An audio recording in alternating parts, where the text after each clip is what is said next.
Kein Stress, gell?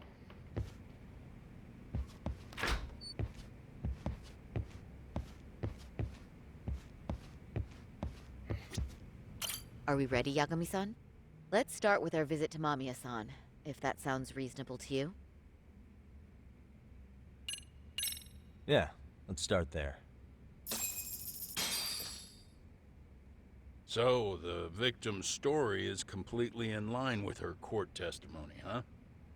That's correct. There wasn't anything new to pick up. Unfortunately. In which case, should we look into the murder video instead? Like, figure out how they made it? Let's not get ahead of ourselves here. Whether that tape's fake or real, someone had to put it online, right?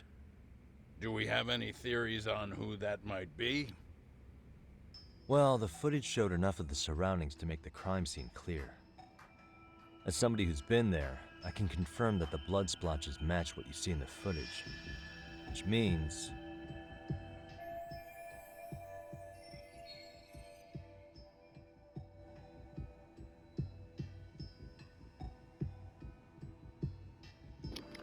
Ja, das kann ich dir noch nicht beantworten.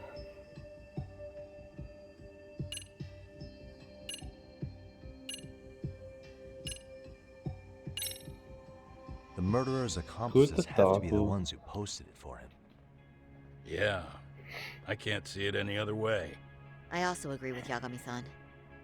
But in that case, what would their motive be? Maybe they wanted to make a mockery of the police, or even the whole system. Huh? We know Ihara got himself convicted for groping, so he'd have an alibi for Mikoshiba's killing. But then, his conspirators turned it around by uploading the murder video online. Almost as if to say, look how he got away with it. I see. Yeah, that does make it sound like he's taunting them.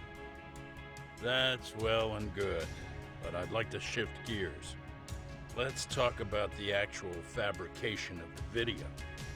How does one go about that? Well, for example, the true culprit would be taped murdering Mikoshiba. Then Ihara's face would be copied and blended onto the killers. That's how they'd approach it in a Hollywood movie. But then, wouldn't you be able to see traces of it being faked? Tsukumo-san reported that he's found nothing of the sort in his analysis. We've been down this road before. If we take the stance that the footage is fabricated, we have absolutely nothing to work with. Then let's tackle this from the stance that the video's actually real.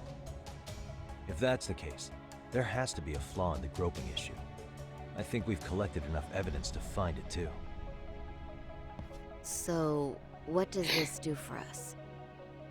Once Ihara entered the Ikebukuro gates at 7:43 a.m. and stepped onto the platform, he was continuously monitored on camera. But if he really killed Mikoshiba at 7:30 like we saw, there's no way he could have reached Ikebukuro in time. That would mean the person in the footage isn't Ihara, but an impersonator. So that's not really him? Yeah, he's got the sunglasses and hat to help sell the disguise.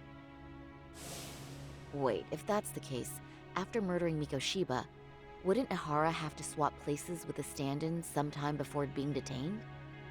But we didn't see any opportunity for that. Multiple cameras saw Ihara move right up to Mamiya-san as they board the train in Ikebukuro. And the onboard camera recorded them for the entire commute. Not only was the act caught on tape, but his failed escape from the scene was recorded as well. Ultimately, Ihara was pinned down before leaving Mamiya-san's sight, so she had an eye on him the whole time. Right. So the current belief is that Ihara was caught on camera the entire time he was at the station. But wait, that's not entirely accurate, is it? Huh?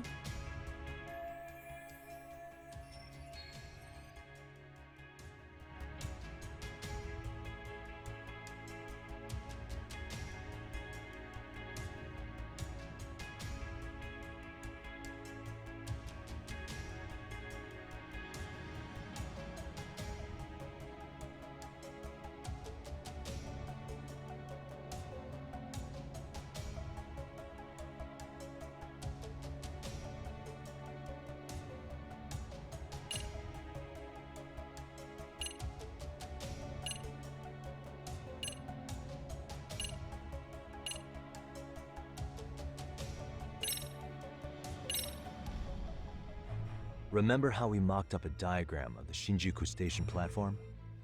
Yeah. Oh, wait! That's it! You could be onto something. There's a point where Ahara wasn't on camera at all. What is this point you speak of? Let's all go over the diagram so that everything will be clear. Here's what I want you to see. What the?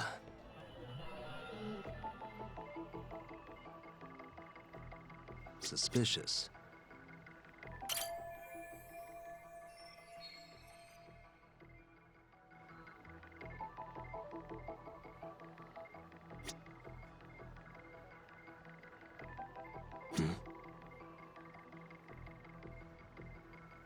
Suspicious.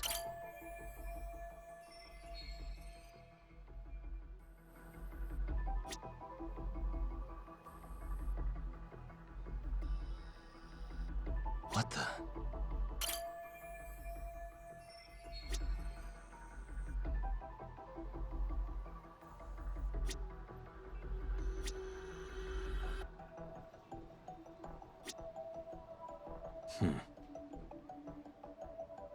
Hey.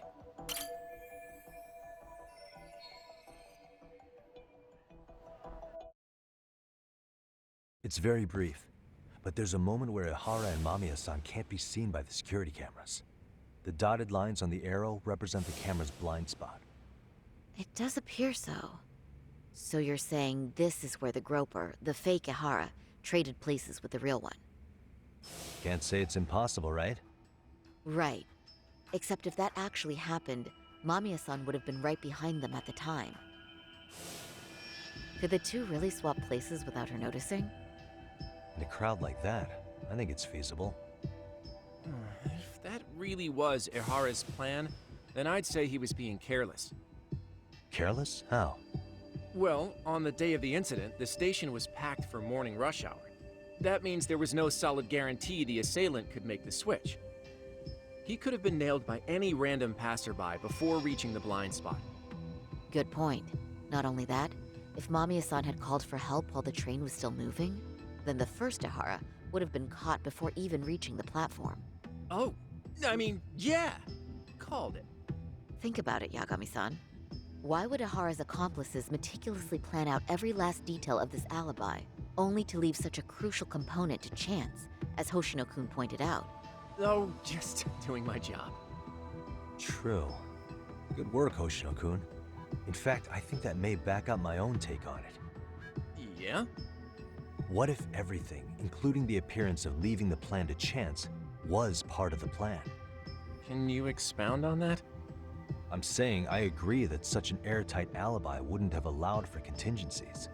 And that takes the question to another level. Just how far did they line up the pieces in advance to make the swap work? Are you saying there's more to it than we discussed? What did we miss?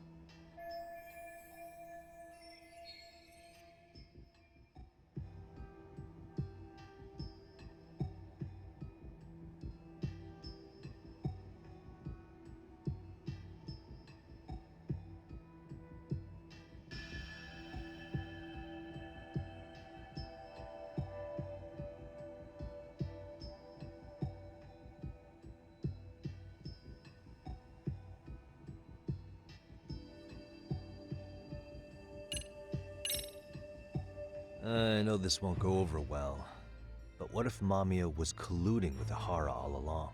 Huh? Bear with me. Let's say Mamiya was in on this, and knew about the imposter in advance. If that's the case, the swap could happen right in front of her and no one but the three of them would know. You're saying the victim of a groping conspired with her assailant beforehand? That's ridiculous!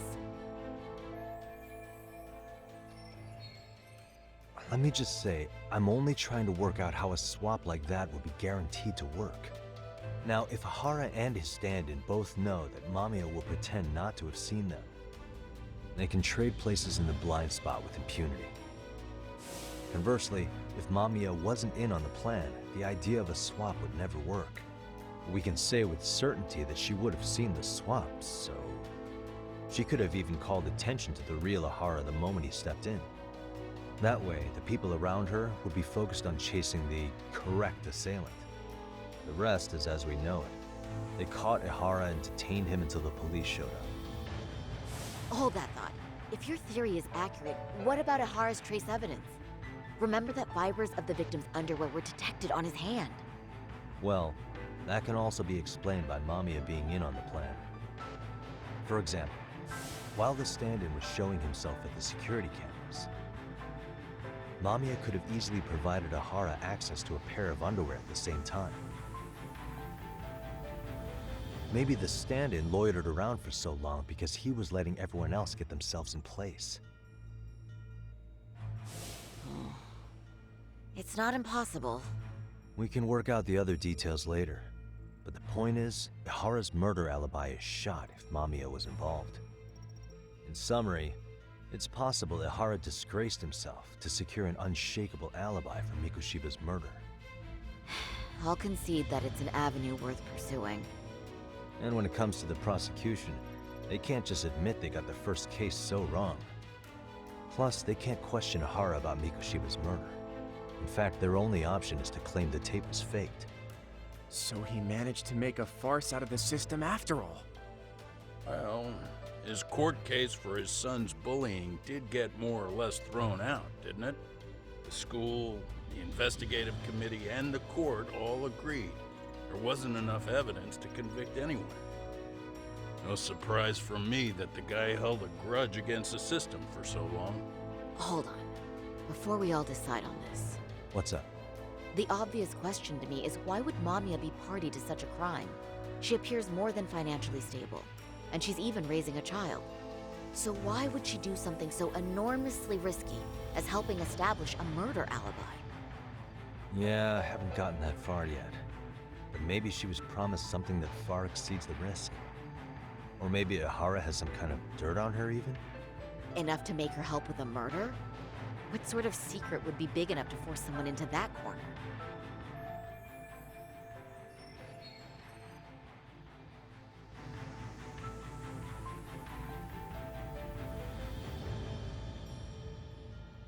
What info do we have on Mamiya anyway? Maybe we can spot a connection to Ihara through her profile. I'll pull her information. Just a second. Oh, I just thought of something else those two would have guaranteed by working together. What's that? If Ihara wanted to use this crime as a murder alibi, he needed it to blow up into the public eye. But if he had chosen a victim who stayed silent, then nothing would have come of it. A solid plan would need to eliminate that variable, which means Mamiya being an accomplice was crucial to Ihara's success. That's true. Looks like Ihara pulled one over on the prosecution then. Had his accomplices right where he wanted them, even his victim. Once we learn how he's connected to Mamiya, we can root out the rest of his team. Let's see. According to her file, her maiden name is Yui Suzuki. 30 years old, so that's consistent. Originally from Ota, Tokyo. Attended a private high school called Kurakawa Academy. Later graduated from Toto University. Huh. Met her husband on the job, apparently.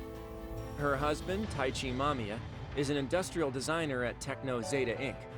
6 years ago, she gave birth to their only son, Sotakun, who's now in first grade. Hold on.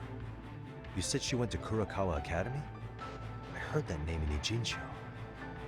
If I recall correctly...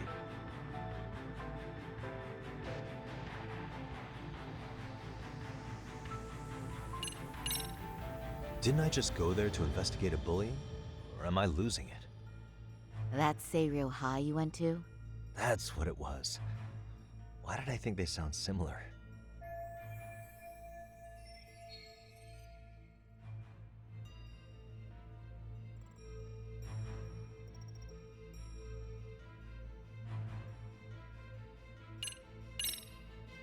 That's not where Tsukumo went, was it? Before, closing himself off to the world? Nah, Tsukumo-san studied remotely. He told me that when we were out having drinks one night. Wait, Tsukumo went out drinking with you? Yeah, we had fun. What did you guys even talk about? Hey, why am I getting grilled all of a sudden? I agree. This is nowhere near relevant. Yagami-san, what were you saying about Kurokawa Academy? Oh, right.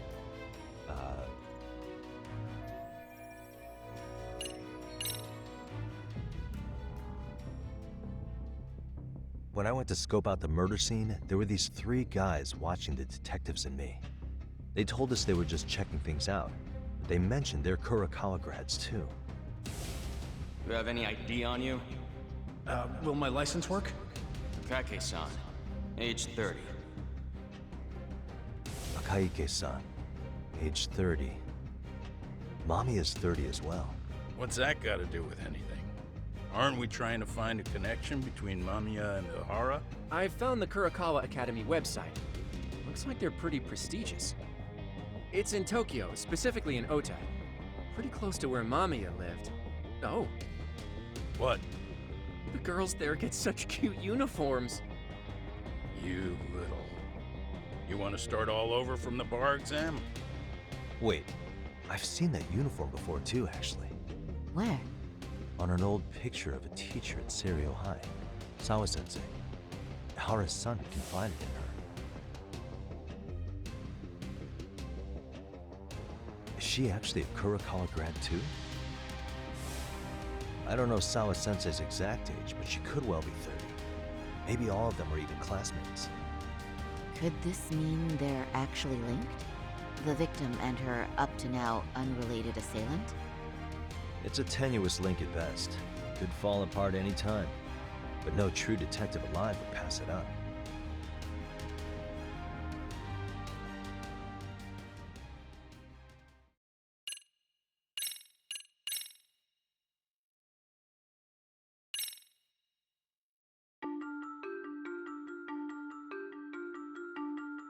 A previously unseen link is established between the groper and the victim. Charting out their relationship is akin to tracing a spider's web.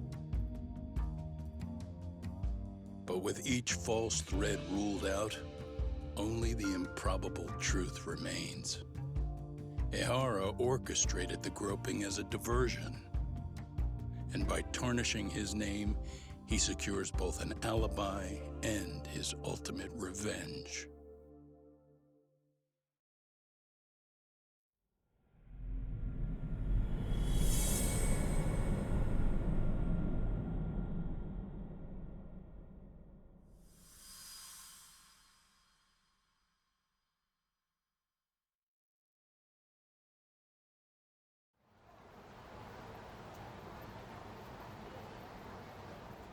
Hiro Mikoshiba's murder was sparked by the bullying of Toshiro Ihara, who committed suicide 4 years ago.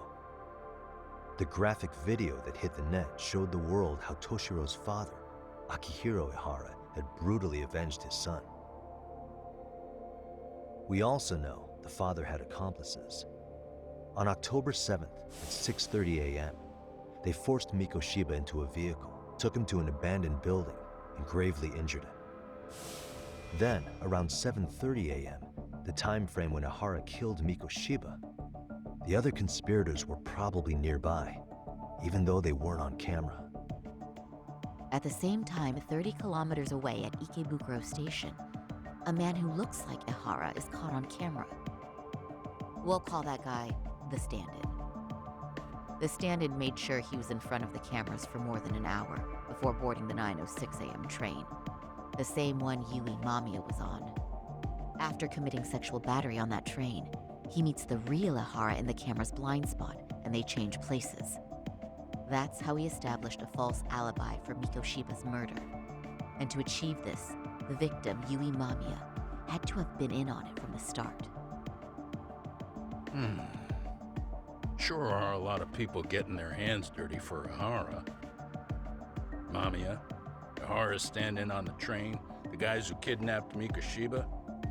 How did some troubled cop manage to recruit so many allies? Well, one person that comes to mind who might be the key to all this is Yoko Sawa. She's a teacher at Seiryo High. She was the only adult Toshiro-kun ever told about the bullying, and she supervised Mikoshiba as a teacher before he disappeared. On top of that, She's a Kurokawa Academy graduate, same as Mamiya. Those trespassers at the murder scene were also from Kurokawa. Since they're all about the same age, it's possible they were all classmates. So you're saying these classmates are also Ihara's murder accomplices? If we consider Yokosawa the central link, that's very possible. We do know that as a teacher, she felt deep remorse for Toshiro-kun's suicide. Maybe she recruited her old classmates to help Ihara take his revenge. Yeah, best not to rule that out. Though I'm hoping that's not the case. Why's that? It's just, she's a really good teacher. She's passionate, responsible. She's always putting the students first. I know she regrets the past, that a student died on her watch. And now another of her students, Mikushiba, is found murdered. So if it turns out she's involved in that, I doubt I'll be able to trust my own judge of character ever again. Yagami. I'm going back to Ijincho tomorrow. The plan is to bring up Mamiya's name to Sawa-sensei and see how she reacts. Until then, let's not jump to conclusions about her involvement. All right. Can I chime in real quick? I was looking into Kurokawa Academy and I stumbled across something that may be relevant. What's that? Well, it happened 13 years ago, but there was an attempted suicide. A third year jumped off the school's roof after being thoroughly humiliated.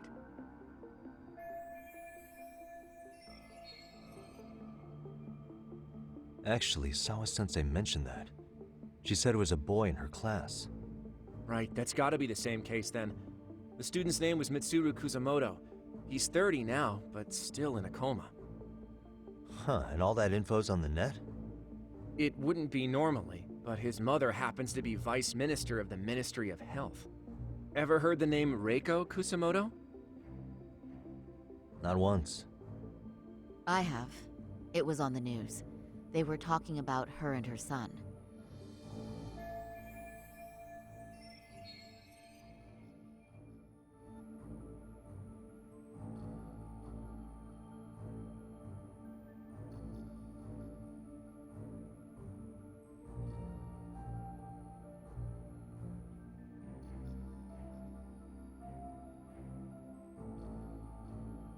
Well, do you remember the uproar in the health ministry when Vice Minister Ichinose got arrested? Apparently, his successor couldn't contain the resulting chaos, which is when Kusamoto-san got tapped to lead. They couldn't afford another criminal scandal, so her promotion was out of the blue. She was a safe choice, a veteran with tenure and experience. Not to mention, her son's tragedy made people see her as a more sympathetic figure, very popular. She's kind of a new generation heroine, so to speak. Huh. Is any of that relevant to the case at hand, though? Who knows? But Reiko Kusamoto and Ihara both have children who were bullying victims. I don't think that's a connection we can afford to overlook, if you ask me. Okay, so Kusamoto's son. What exactly happened to him? Let's see. He was bullied by a fellow third year at his school, Shinya Kawai.